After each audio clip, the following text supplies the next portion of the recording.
and I am baffled of how much I can do with it and it still being so incredibly small and lightweight. But why a 4090, you may ask? Well, for our videos we shoot all of our content with a Blackmagic cinema camera, which records 6K RAW files. Not only are these files pretty damn massive, but they can be very taxing on the whole system, especially if you apply some grading to them and they eat video memory for breakfast. So having Nvidia's mobile flagship with its 16GB frame buffer, hardware decoders and its pure GPU grunt to accelerate our timelines for smooth playback makes editing multiple videos per week a breeze. On a 14-inch notebook that weighs 1.6 kg. The times we live in. I know this is only one single use case and a very specialized one at that, but Nvidia enables GPU acceleration across almost the entire suite of applications used in professional environments in the industry today.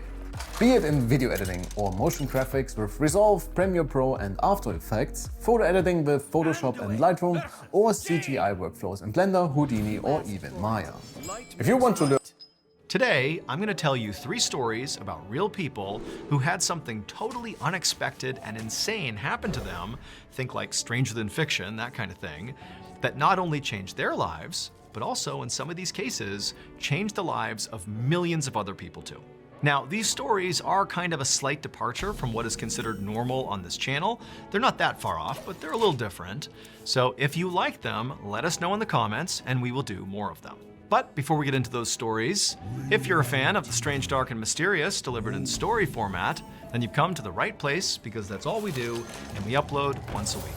So if that's of interest to you, please put glitter in the like button's car vents so when they turn on their AC, it gets blown all over the inside of their car. Also, please subscribe to our channel and turn on all notifications so you don't miss any of our weekly uploads.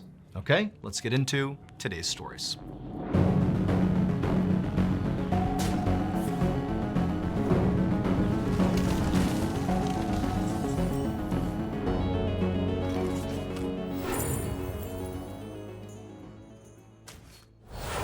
On the afternoon of July 9th, 2001, a 13-year-old boy named Cody Clausen carried a bag of camping supplies through the woods near Yellowstone National Park in Wyoming.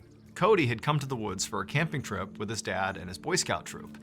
But about 30 minutes earlier, he had broken off from the main group, they were over at camp, and he had hiked a couple of miles to his dad's truck to pick up some extra camping supplies. And now that he had those supplies, he had turned around and begun hiking back towards the rest of the group. As Cody hiked along, he kind of let his mind wander. He was thinking about what story he was going to tell that night around the campfire to impress the other Boy Scouts. But as he was thinking about it and kind of walking along, he started to realize that things didn't look familiar. And at some point, he started to wonder, like, why haven't I actually reached the campsite yet? And at that point, he stopped, he didn't panic, and he just kind of looked around and realized that he actually had left the path. He was not even in an area that he had seen before. And so being a Boy Scout, he kind of stayed calm and he just turned around and decided he would retrace his steps back to his dad's truck and start again. He would obviously be very late back to camp, but at least he'd come back in one piece. But as he retraced his steps, he really didn't know where he had come from, because again, he had sort of left the trail because his mind was wandering. And so before long, Cody realized he was totally lost, and he started to panic. Hours passed by as Cody frantically walked around the woods, calling out for help, but not hearing anybody calling back to him. And then as the sun began to set, he also noticed that storm clouds were rolling in. And so this situation was becoming dire very quickly. But he told himself, don't worry, my father and the Boy Scout troop, they clearly know by this point that I'm missing and they must be out looking for me. But Cody knew there was no telling how long it would take for them to find him. I mean, it could be hours, or it could be days. Or, the thought was totally terrifying, but they might not find him at all. But at this point, Cody was able to calm himself down and tell himself, like, hey, you're a Boy Scout, you can do this. You can at least stay out here, make a shelter, build a fire, and kind of just wait while someone comes to find you. That's all you can do at this point.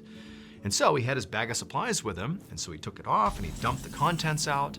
And quickly he realized the contents of this bag were not going to help him. Certainly not going to help him build a fire or shelter.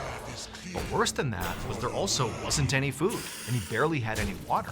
So effectively, he had nothing. And then, of course, to make matters even worse, the sky suddenly let loose, and Cody was caught in a major thunderstorm. And so Cody rounded up whatever he could, threw it in his bag, and just started running in the dark through the trees as hail is pelting him and it's thunder and lightning, and he's got no idea what he's gonna do. And then suddenly lightning flashes across the sky, and for a second the forest is illuminated, and right up ahead of him is this cave.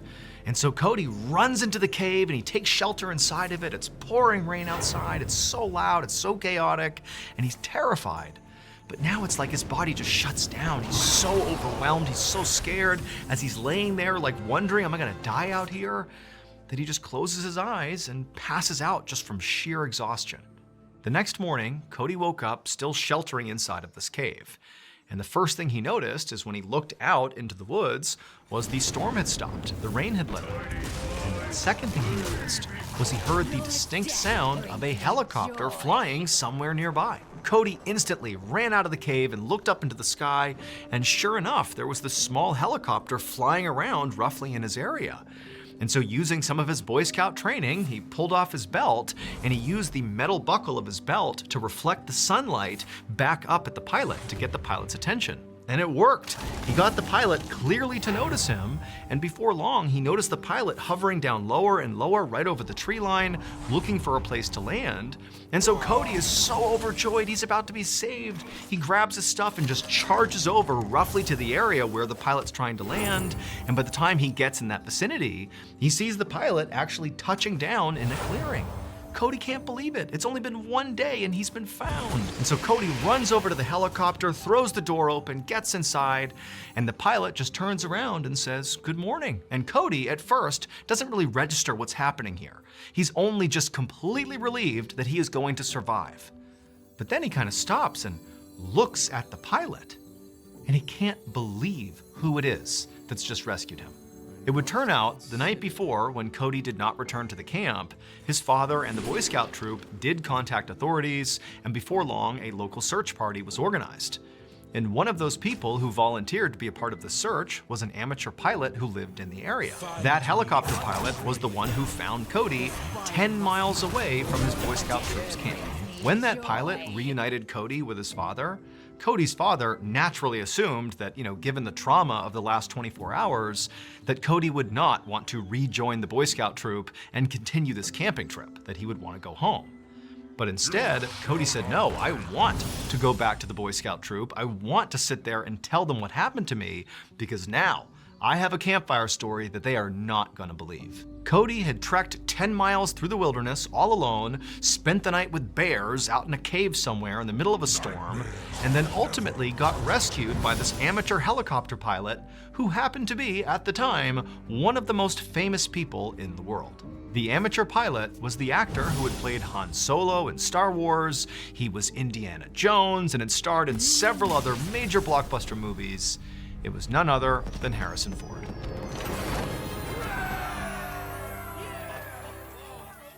You know that feeling when you just get totally immersed and lost inside of a story from